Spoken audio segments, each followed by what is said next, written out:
5月、7月份就要开始来征收到汽机车的燃料费。不过，台中、彰化甲南投地区也阁有6万外件也未纳去年711年的汽机车的燃料费。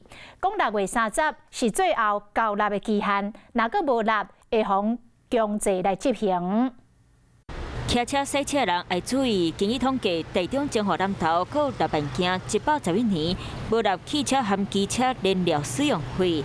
今日昨晚寄违反公路法的处分书，6月30也是上尾期限。去年没缴，那我们会根据公路法75条会做一个裁罚。以宏源今年暂来看，就占1万外件，若阁无纳，以公路法第75条规定，会罚300到3000块，卖停止办理车辆移动，或者是违法摆桥，各依法移送强制执行。约定扣款就是说，你时间一到，它会自动从你的账户来扣款，就不会有忘记缴款的一个情形。